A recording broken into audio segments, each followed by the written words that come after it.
But obviously, Prince Harry's life has not just been this last 4 years. He clearly, obviously, as everyone does, go to school. He was in the military, and all the rest of it. But I think what perhaps is sad is seeing the contrast of when he worked with the Prince and Princess of Wales, particularly with their Heads Together campaign, part of the Royal Foundation, their mental health campaign. They had these blue headbands on. They looked like they were a really good dream team, the whole, three of them together. But you look at it now, it looks like Harry and William are not on speaking terms. They haven't spoken, we don't think, since the late Queen's funeral, if at all then. And there doesn't seem to be any way at the moment. It doesn't look like, no one seems to be giving any indication from either side that there's going to be any kind of talks for peace. Yeah, and I think that's why Spare is central to that. One, because it's Harry's autobiography on his life, and so it's, in his words, his take on a lot of things, but also it was pivotal in the collapse of his relationship with Catherine, William, and the King. We know that King Charles was left furious about some of the comments Harry made about Camilla in Spare, and just days after it was published, he requested that Harry and Meghan vacated Frogmore Cottage, and that still hasn't been filled to this day. So although he asked Harry and Meghan to leave their UK base, there's been nobody who's since stepped into it. We know there's a current dispute going on as to whether Prince Andrew will eventually take it up, but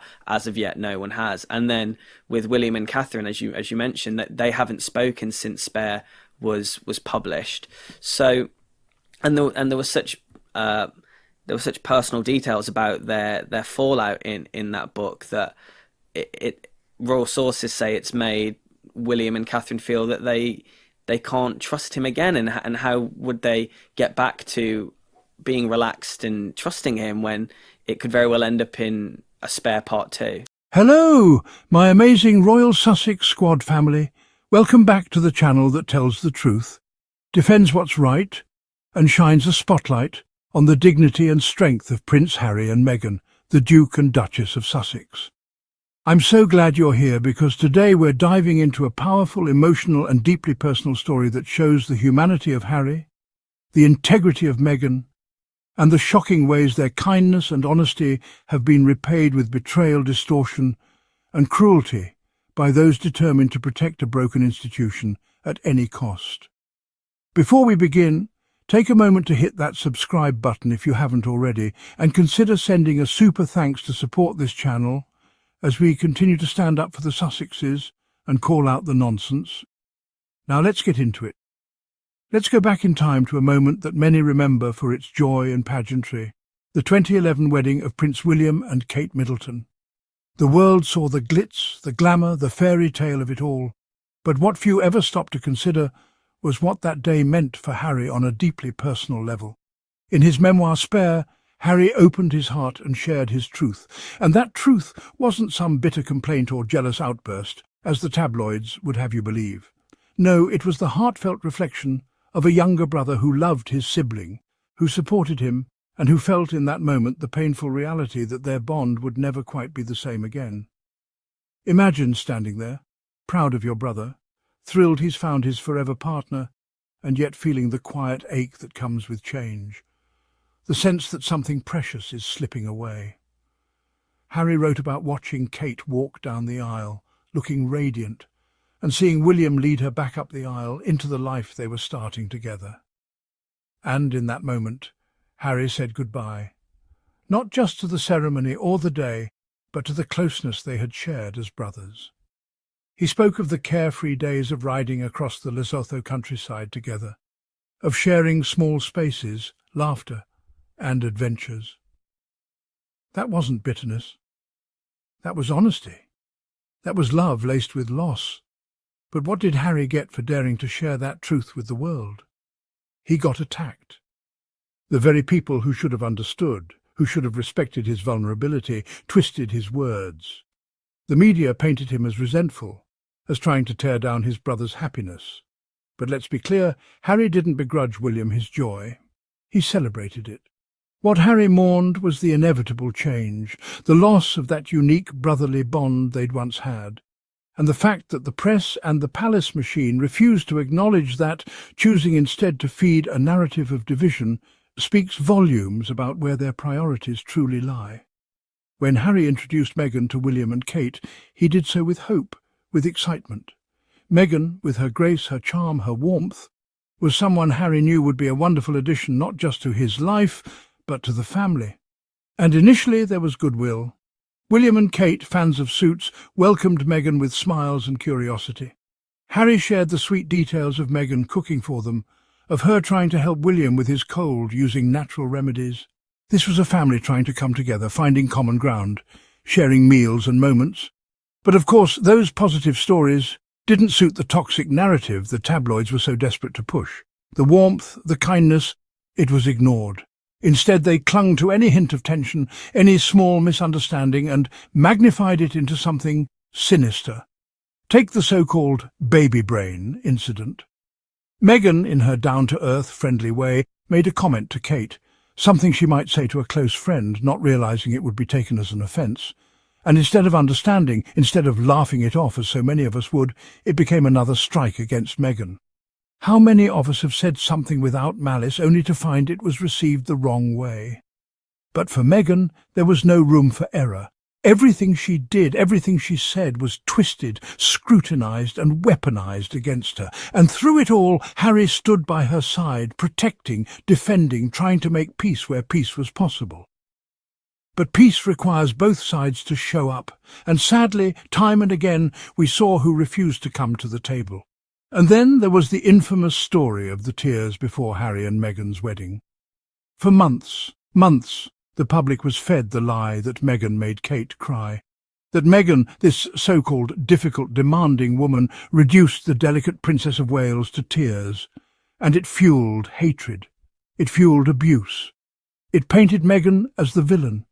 But what was the truth? The truth was what Harry shared in spare, that it was Meghan who was left in tears, that Kate later admitted it, that Meghan appreciated the apology, but was left wondering why no one spoke up to correct the public record. Why was the palace so quick to protect Kate, to protect the image of the institution, and so willing to let Meghan hang out to dry? It was a betrayal not just of Meghan, but of basic decency. And let's not forget the way Harry spoke about Camilla in his memoir. A boy who had lost his mother, a boy who watched his father's relationship with Camilla from the sidelines, admitted what any child might feel. Fear of losing even more, fear of the unknown. He worried Camilla might be like those wicked stepmothers from fairy tales, and who could blame him? But Harry grew beyond that. He accepted her, he supported his father, but even that honesty was twisted. Harry was painted as ungrateful, as cruel. The media and certain royal commentators acted as if he had attacked Camilla, when in truth he was sharing the journey of a son trying to heal, trying to make peace with a painful past. And now we hear that William and Kate have cut off Harry, that they no longer speak. And the press would have you believe it's Harry's fault, that by daring to tell his truth, by daring to share his pain, he's somehow the villain of the piece. But let's ask the real question, who walked away? Who chose pride over reconciliation? Harry has reached out. He's made it clear he wants peace. But peace requires open hearts. And sadly it seems the image, the institution, the facade of perfection matters more to some than genuine healing. Through all of this, what stands out is Harry and Meghan's resilience, their grace, their willingness to keep hoping, to keep trying, even when the world tries to tear them down. They could have stayed silent. They could have let the lies stand. But instead, they chose the harder path, the path of truth, of vulnerability, of love.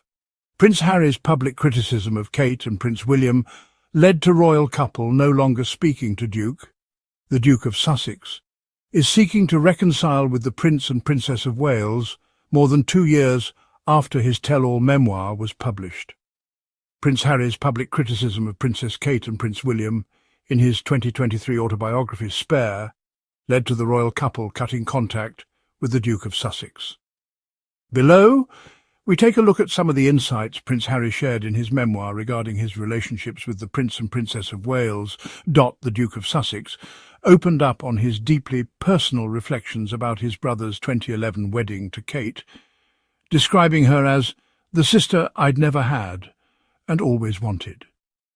He wrote that whilst he loved his new sister-in-law and felt she was more sister than in-law, the ceremony marked a profound turning point in his relationship with William. I recall Kate walking down the aisle looking incredible, and I recall Willie walking her back up the aisle, and as they disappeared through the door into the carriage that would convey them to Buckingham Palace, into the eternal partnership they'd pledged, I recall thinking, goodbye. Harry wrote in his January 2023 memoir, Prince Harry's public criticism of Princess Kate and Prince William in his 2023 autobiography, Spare, led to the royal couple cutting contact with the Duke of Sussex. Getty. Despite his happiness for the couple, Harry couldn't shake the feeling that the wedding represented yet another farewell. The brother I'd escorted into Westminster Abbey that morning was gone forever, Harry wrote. Who could deny it? He'd never again be first and foremost Willie. We'd never again ride together across the Lesotho countryside with capes blowing behind us. We'd never again share a horsey-smelling cottage while learning to fly. Who shall separate us? Life, that's who. The Duke of Sussex expressed in his memoir that whilst he was pleased Kate would forever be standing by Willie's side, and that she was a good match for my older brother, he couldn't escape the sense of loss. But in my gut I couldn't help feeling that this was yet another farewell under this horrid roof. Another sundering, he wrote. Harry's memoir also detailed warmer moments between the couples, particularly when he introduced Meghan to William and Kate. The Duke of Sussex opened up on his deeply personal reflections about his brother's 2011 wedding to Kate, describing her as the sister I'd never had and always wanted. Getty. He had initially worried that Willie and Kate might not welcome Meg into the family, but their reaction exceeded his expectations. Now I had to worry about them hounding her for an autograph, Harry wrote, explaining that the couple were fans of Suits, the television programme in which Meghan starred. The Duke recalled hosting William and Kate for dinner during one of Meghan's visits. Meg cooked, and everything was good. Willie had a cold. He was sneezing and coughing, and Meg ran upstairs to get him some of her homeopathic cure-alls, oregano oil, turmeric. He seemed charmed, moved, though Kate announced to the table that he'd never take such unconventional remedies. However, tensions emerged between the sisters-in-law over personal boundaries. Harry recounted an incident where Kate confronted Meghan about a comment regarding baby brain shortly after the Princess of Wales had given birth to Prince Louis. "You hurt my feelings, Meghan," Kate said, according to Harry's memoir. When Meghan asked for clarification, Kate explained, "I told you I couldn't remember something and you said it was my hormones." Harry wrote that Meghan appeared genuinely confused by the confrontation. "I'm sorry I talked about your hormones.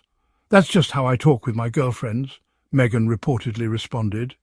Kate's reaction was swift. "Yes, you talked about my hormones. We're not close enough for you to talk about my hormones." The memoir also addressed the widely reported story about tears before Harry and Meghan's wedding. According to Harry, Kate acknowledged during a later conversation that the narrative had been misrepresented in the media. Kate got things rolling straight away by acknowledging that these stories in the papers about Meg making her cry were totally false.